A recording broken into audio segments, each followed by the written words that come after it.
किस्सा में सलामत कयां थो ही जेके ॾींहं आहिनि हिन वायरल अटैक जा पेंडेमिक में जॾहिं असां वक़्तु गुज़ारियूं पिया था त जेका ॻाल्हि शिदत सां साम्हूं आई आहे ऐं जंहिंजे करे दोस्त रेफर बि कनि था ॻाल्हाइनि बि था ऐं अहसासु थिए थो त उहा शइ शिदत सां वधे पई थी त उहो हिकिड़ो डिप्रेशन आहे, मायूसी जो अंसर आहे जेको तेज़ी सां इंसान जे वजूद में फैले थो, परेशान थिए थो इंसानु ऐं उन में घणा ख़ौफ़ आहिनि जेके असांखे वराए वञनि था। ऐं ॿी ॻाल्हि त वक़्तु नथो कटिजे त हाणे छा कजे। जीअं मूं पहिरीं बि तव्हांखे अर्ज़ु कयो हुयो त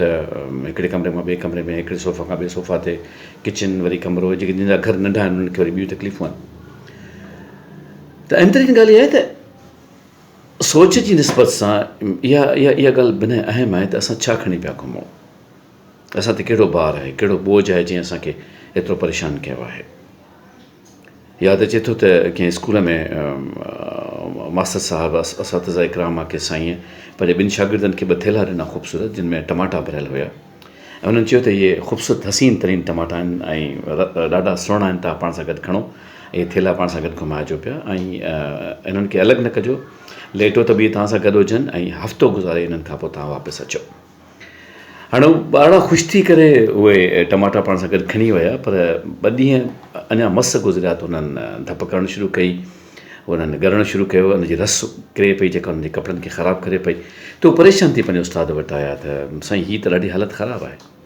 त उस्ताद चए थो बेटा जेके असां गिलाऊं कंदा आहियूं ऐं माण्हुनि जा जेके असां सोचींदा आहियूं नुक्स खणी पाण सां गॾु पुठीअ ते हलंदा आहियूं, उहे पहिरीं ॾाढा हसीन हूंदा आहिनि,